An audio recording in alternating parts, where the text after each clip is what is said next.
What's going on, everyone? Welcome to the March 1st,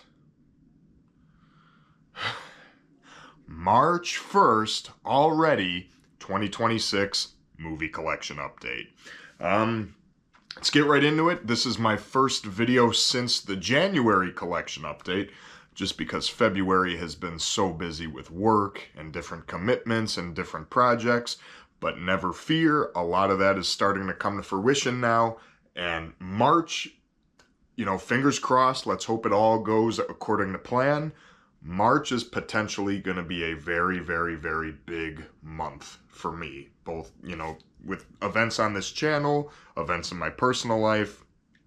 There's a potential that a lot is going to happen this month, and hopefully it's all really, really cool. So stand by, stay tuned for that. But until then, thank you for watching, and let's get right into the stack. So a lot of this is leftover, carryover stuff from the Christmas season, as well as new acquisitions, new pickups. So starting off, this is a film that released, the date on this Blu-ray case says 2023. So whenever this was officially released, because I have not heard a single person talk about this film at all. Which is really kind of a shame, because it's not as often we see these just lower budget, more simplistic thrillers out there. And it's got a good cast, decent story, and overall, I really like this film. It's called Unit 234, with Don Johnson, Isabel Fuhrman, aka Orphan herself, and Jack Huston. Don't know much about him, but I had never heard of this before, but I've always been a big fan of these low-budget, single-location thrillers. And, this one takes place entirely in a storage facility. You've got Don Johnson. You think he comes in looking for someone on the grounds of him being an organ trafficker, with that being Jack Huston, who is locked up on a gurney in one of the storage rooms. And Isabel Fuhrman is our night employee that gets caught in all the madness. For a movie that I have not heard a single person discuss, I haven't seen it reviewed anywhere, I really enjoyed it. I'm just a fan of these low-budget, simplistic, simple thrillers, one location, a little bit of a twisty storyline with good actors that definitely elevate it. Yeah, I mean, it feels, like something you would see maybe on streaming or direct-to-video, not necessarily a theatrical film, but it's just cool to see that this kind of stuff is still being made. So Unit 234 gets a recommendation from me.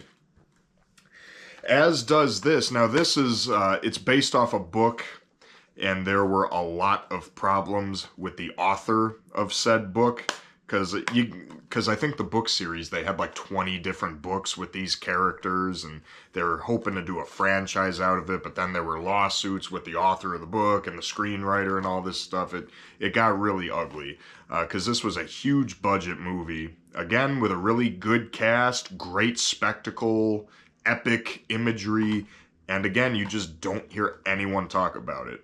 And me watching it, I thought this was incredibly underrated. And that's going to be the 2005 film Sahara, with Matthew McConaughey, Steve Zahn, Penelope Cruz, and then you've also got William H. Macy, you've got Delroy Lindo. It's got a really good cast. And the blurb on the bottom, Indiana Jones and James Bond rolled into one, pretty much the most accurate description I can give this. So much fun. It's over 2 hours long. You don't feel it at all. I've seen 90-minute movies that felt twice this, some of which we're going to talk about in this, bunch of movies. But McConaughey's great as this character. It's a shame that the author, does it have his name on here anywhere? I forget the name. Clive Cussler. So he kind of jeopardized a lot of it from what I heard. But Matthew McConaughey is great. Steve Zahn, I've always been a big fan of Steve Zahn, and he is equally funny, charming in this. William H. Macy, I always love seeing him. They did a Panama. So the action spectacles are really well done. It's big, it's grandiose. Very, very fun, underrated flick. Definitely give this one some much overdue, give it a renaissance. Now this one, we get to my first kind of negative review of the bunch, because I had high hopes for this one because it's reviewed pretty well online. It's got good reputation. The plot, you would think it's going to be fun and entertaining, kind of like After Hours from the same year by Martin Scorsese. Well, this time around, we trade Martin Scorsese for John Landis. So I don't know if Martin Scorsese, I don't know if he's responsible for the deaths of anybody, but let's see what we got here with Into the Night. Jeff Goldblum, Michelle Pfeiffer, David Bowie has a little part in it. And at the end of the day, I was bored as shit watching this. There's a handful, and when I say a handful, I mean one handful. I can count on one hand some of the dark humor and some of the humorous scenes in this, but the majority of the runtime of this, nothing happens. Jeff Goldblum is playing a very dull, awkward, kind of stoic character. Michelle Pfeiffer looks great. David Bowie is awesome. He should have been in the movie 10 times more than what he is. And yeah, this did nothing for me. I did not really, this whole film came and went. I didn't feel anything about it really by the time it was done, so, it didn't land. This one was fun, but it was a little disappointing because the Warner Archive collection, a year or two ago, they put out Black Belt Jones with Jim Kelly, which was one of my favorite. It was so fun and so crazy and so all over the place, but I loved it. And this is another blaxploitation film with Jim Brown, Fred Williamson, and Jim Kelly. Like, how can you go wrong with that trio? And it's 3 the hard way. And this had been on my list for so long. It's good. It's fun, mostly because of the third act. The first 2 acts, it's a considerably stranger film than I was expecting it to be. Some of the stuff that happens in this, I was just kind of sitting there like, okay then, this is pretty weird and awkward. But then the third act is awesome. If this whole thing could have been like that, I mean, I liked it, but this is something I feel like I should have loved, especially with how much I love Black Belt Jones. So the third act is amazing. The first 2 acts are okay. I mean, these 3 guys are all fantastic, and I love seeing all 3 of them, and I'll watch anything that any of the 3 of them are in. It's good, it's fun, but I expected a little bit more out of 3 the hard way. So it's a little bit more middling to positive, but hardly. I mean, I'll take it over Into the Night, and there's a couple other doozies coming up here, so stay tuned. But yeah, 3 the hard way. It's just okay.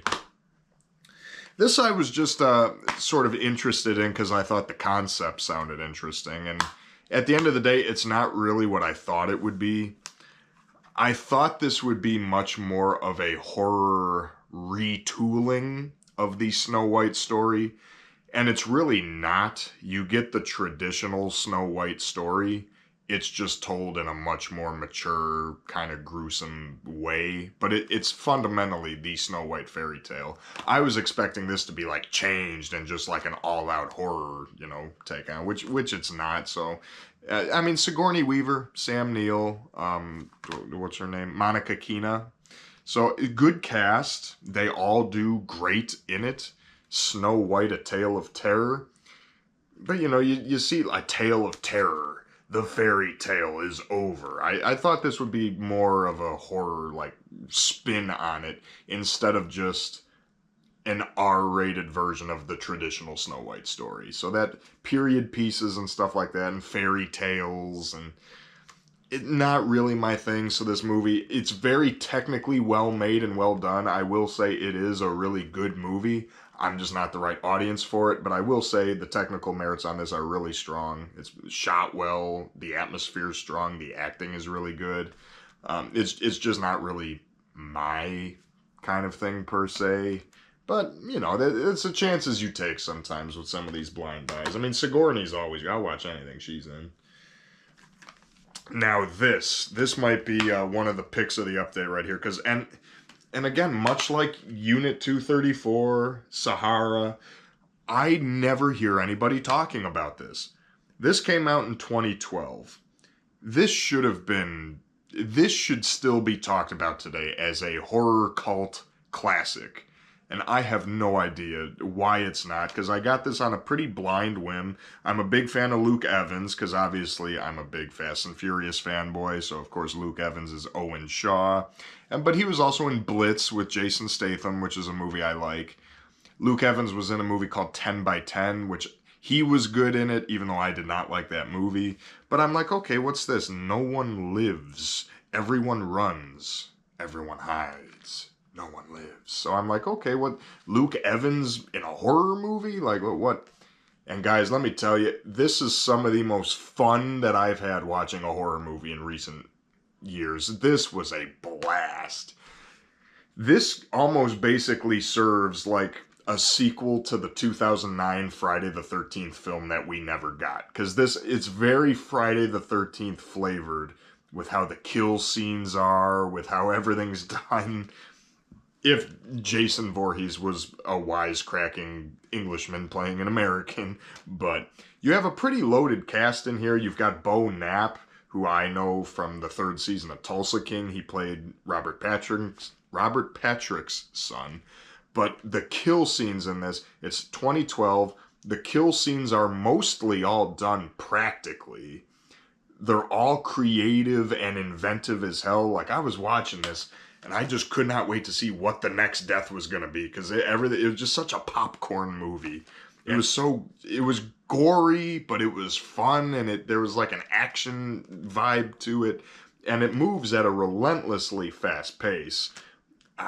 This should be a much bigger movie than what it is, because it moves by lightning fast. The special effects are all done practically, and they are outstanding. Luke Evans is fun as the lead, and then all your other asshole characters, because that's another funny thing about this movie, is that you pretty much hate everybody on screen, no matter who it is. So just no matter what happens, you're just along for the ride, and you could tell they wanted to hopefully turn like a series out of this, which I'm sad we don't have one, because if this is just what they could do for the first movie, I would have loved to see what else they could have done. But as it stands, as a one-and-done, unique little horror movie, I thought No One Lives was fantastic. So much fun. Highly recommended. And everything I said about that film, but if the movie was shitty, that's Dark Was the Night. I was like, oh, okay, that sounds interesting. Creature feature kind of plot, logging town, winter vibes. Kevin Durand is the lead actor. He is really good. The role requires him to emote a lot. He's a very troubled character. He has to show a lot of a range. Kevin Durand did his job well. Everything else about this thing is god-awful. Like, this movie sucks.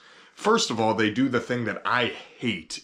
I hate this when any film does this, where they wash out all the colors on screen. So the whole time you're watching this movie, everything is this ugly shade of like grayish blue. Kind of like you see on the cover here. This is how the whole movie looks. And it looks ugly. So already I was like annoyed watching it. But oh my god, it's a creature feature where nothing happens. The body count of our main characters is 0. There is no body count. And then the way the movie ends, like right before the credits, you're just like, I hated it. This was a piece of shit modern. See, this is what you typically get out of these like 2010s obscure little horror movies. Sometimes you can get a hidden gem, and then sometimes you get trash like this, which sucks. Thank God Kevin Durand turned his career around and was making better horror movies than Dark Was the Night, because this is not good. Got 2 Kino Lorber Blu-rays, which I'm always taking advantage of their sales and stuff. Every update I do, you're pretty much guaranteed to see a lot of Kino stuff. Starting off, this one had an interest. I like the poster. I like the plot. I'm like, ooh, I've never heard of that before. It's a very unique, more of a procedural character-driven version of a, I guess you could call it a rape revenge type film, although this is not really done like those, because I'm not really a fan of that subgenre, but this is done more cleanly. But it's much more of a character study version of that. Very low budget, like very, called Positive ID. The lead actress does a good job acting. You know, she has to carry the whole thing, but another one that just did not do anything for me. It's an interesting story. It's an interesting, captivating, premise and way to tell this story without being gratuitous about it. But the movie was just dull and boring. I did not get anything out of it. This didn't do anything for me. Now, the other one, this one had been on my list for a while, because I had always seen this come up when various other 80s high school comedies and everything were, high on my radar. A few years ago, maybe like a year or two ago, there was a movie I got sent for a Christmas Secret Santa exchange called Plain Clothes, which was a late 80s kind of comedy about an undercover cop going into high school. This is similar to that. This is not as good as that. I think that is the better version of this story, so I recommend Plain Clothes from the late 80s. But this is still a solid version of that, adult having to go into a high school story. It's not as good, but it's entertaining, and it's cheesy enough to where it's funny, and that's going to be John Cryer in Hiding Out.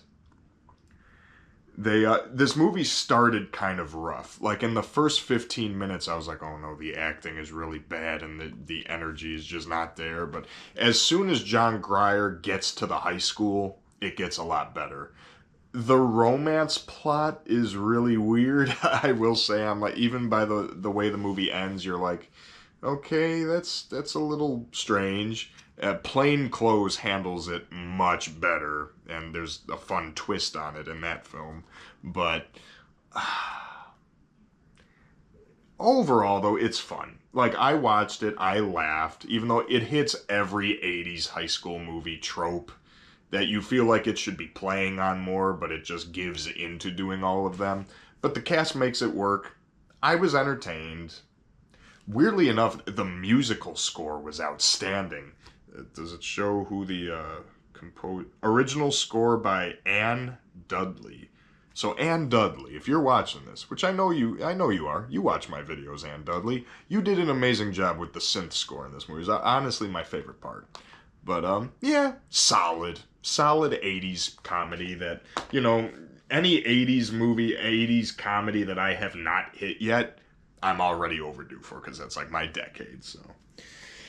And then you know me, gotta have the dose of Statham in every update, and I've got 2 Blu-rays with 3 movies here.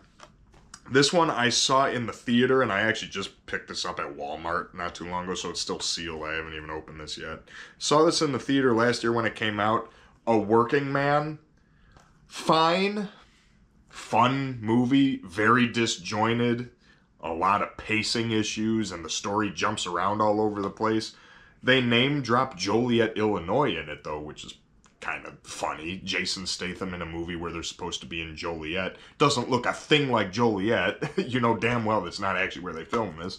But we had fun seeing this in the theater, but it's disappointing because it's from the director that did The Beekeeper, which is like the new GOAT Statham film. I love The Beekeeper.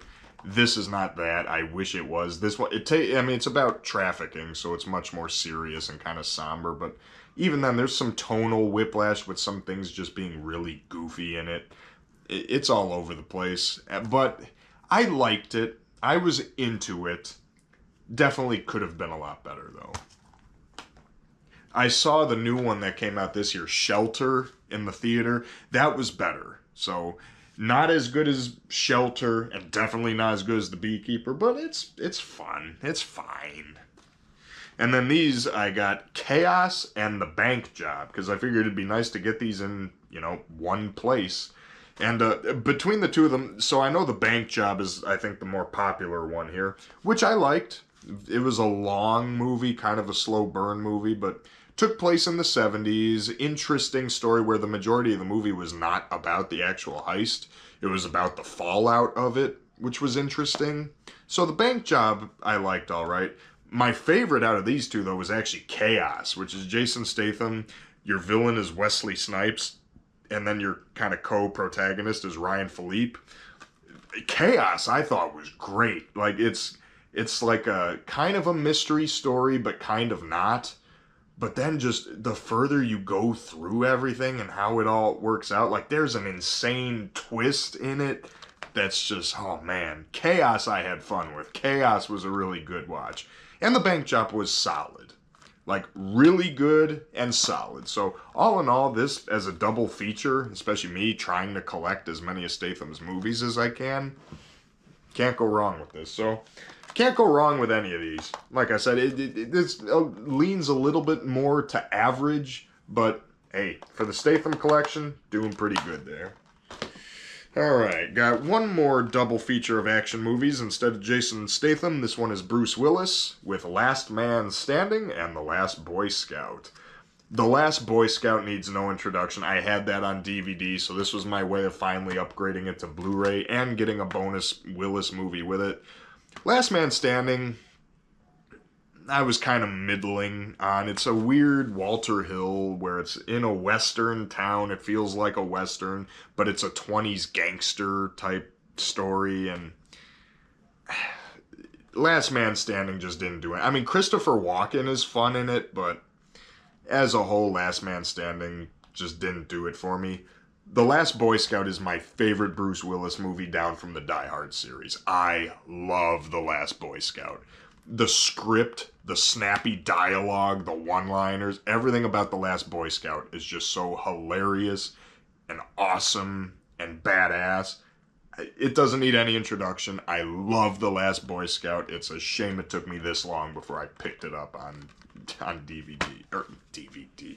I upgraded the DVD to Blu-ray. And as a bonus, Last Man Standing was okay. It's that Walter Hill thing that I'm very hit or miss on. And then last Blu-ray before the DVDs, I've slowly been upgrading these sequels to Blu-ray from DVD, so it's been a couple of years now since I got Psycho 2 on Blu-ray, and then just last month I got the Psycho 3 that I showed for the update back in like January.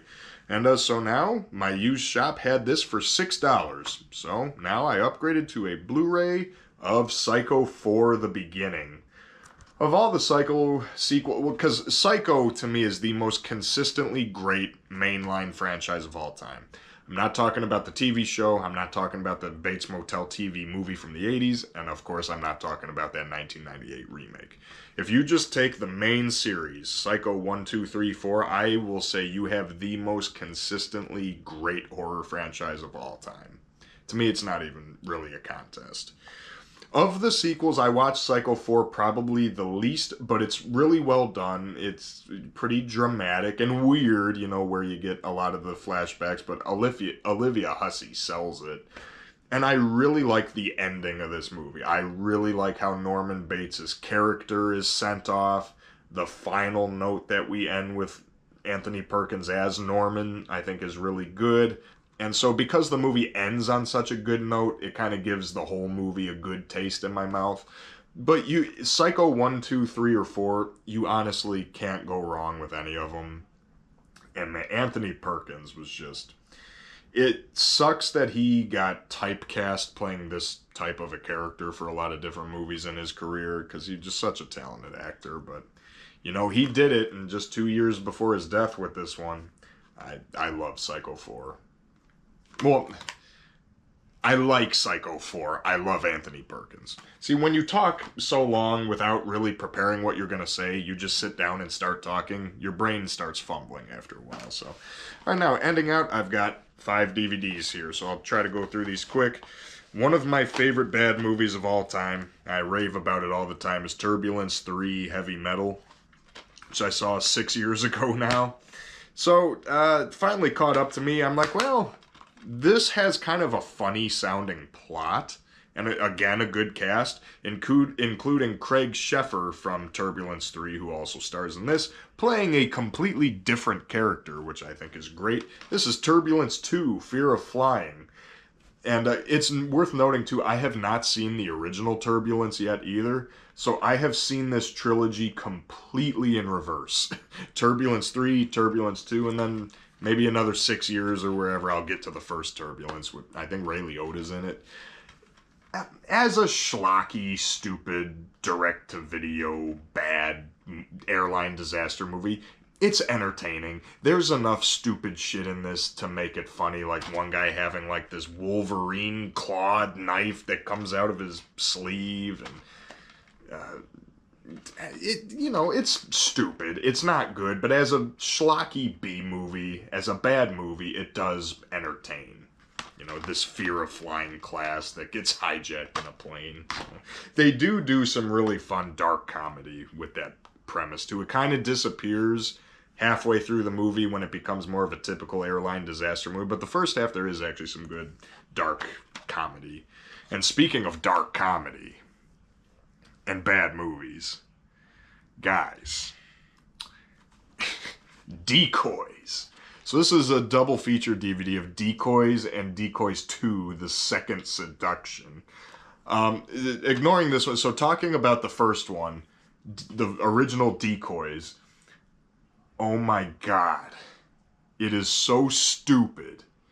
It is so bonkers. It is so crazy. It's a terrible movie that I fucking adored. Decoys, it's so bad. It's so stupid, but I was all in. I'm just like, man, somebody put money in and made this. And I gotta be honest, I have to enjoy it. Like when you get the O'Frien pun or baby got back up at, oh man, so stupid. So stupid in all the best ways. I love Decoys. And it's a movie with a lot of very attractive women. So you add that on top of this, so you get your TNA fix, I get my TNA fix, and then you just get the most batshit stupid creature feature alien horror movie you've ever seen. And I had fun with it. Decoys The Second Seduction, no. They tried to do pretty much the same thing again. They kind of retconned certain things from the first movie too, which I did not like. So yeah, skip The Second Seduction, but the first Decoys, somebody needs to put that on Blu-ray, because that, oh man, bad movie classic right there. As kind of is this, which this is an old Lionsgate DVD. The transfer on this DVD is awful. It's like a pan and scan, super cropped version of the film. It's a terrible print. This thing needs a Blu-ray. This thing needs to come back with a whole new scan, a whole new transfer, because this DVD is awful. Which is a shame, because the movie is actually pretty fun. It's another B movie. It's very schlocky. It is incredibly stupid.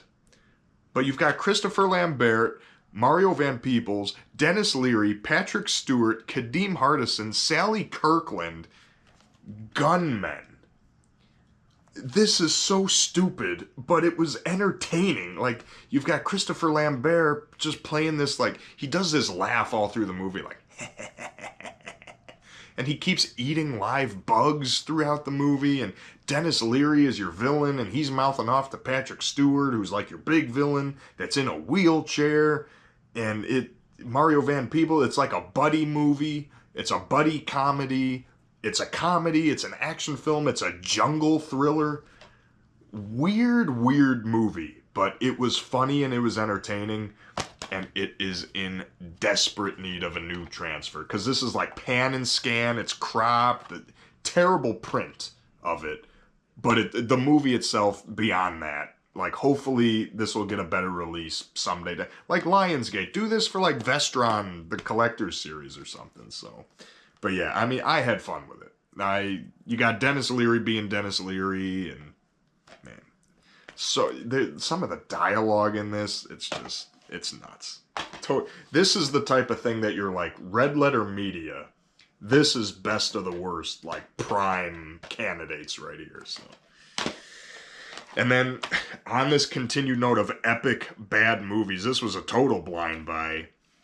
Chili Dogs with Skeet Ulrich, Natasha Henstridge, and Leslie Nielsen. This might be the most tonally confused movie I've ever seen, where it's like, look at this cover. Like, this goes back and forth between being like a G-rated kids family comedy about the Iditarod Alaskan sled dog race, which is cool because I've actually been to Alaska and I've been to one of the puppy mushing training camps, so I actually got to hold and visit with some future Iditarod sled dogs, so that was really cool. But this goes back and forth between being a G-rated like family slapstick comedy and an R-rated raunch comedy where Lachlan Monroe is like trying to assault Natasha Henstridge. And Leslie Nielsen is your head villain, which is really funny and cool because there is a direct nod to Creepshow where Leslie Nielsen buries Skeet Ulrich up to his head in the snow. I'm like, they put a Creepshow reference in this with Leslie Nielsen. Oh, man. Again, it's terrible, but it's a pretty funny, entertaining, if baffling version of terrible. So, and lastly, this is an overfill Christmas gift from my good friend Ryan down in Florida. He sent this to me for Christmas. Finally got around to watching, because I love my British stuff, my British comedies. British thrillers have done really well with me. Fawlty Towers with John Cleese. It started a little rocky, but the more the series went on, the funnier it got. I mean, I thought I had seen English humor before. No, this is British humor. But you know, the episodes with the corpse and the health inspector and all that stuff, it's fun. I mean, I don't think this show was meant to be marathoned, because I actually like binged this show over the course of a couple days. So by the end, I was kind of sick of it, because I was like, okay, that was a lot of the UK to ingest at once. But it's a fun show, and I love John Cleese. It's always great seeing him. And my friend Ryan, he even showed me, they did an American version of this show with Bay Arthur back in the 80s, which we watched that too, and I was entertained watching that too, so I'll have to see if there's more of that out there. But yeah, Fawlty Towers. So thank you very much, Ryan, for the great gift of British humor. Can never get too much of that. Unless you're like me and you watch this whole show and you binge it, and then you might get a little sick of it. But if I would have spaced this out more, I know I would have had a lot of fun watching Fawlty Towers. And I did have fun watching it. Like I said, I think I just took it all in too much at once. So, Fawlty Towers. And that concludes the March 1st, 2026 movie collection update. Like I said, March, we got a big month ahead, lots of stuff coming up, and that hopefully means lots of cool videos coming here to the channel. So stay tuned for the month of March, and hope you guys like the update. As always, leave your comments, leave your movie reviews, leave your thoughts, your whatever you have, leave them down below. Let me know what you thought, and we will see you soon for another update and lots of adventures. Thank you, everyone.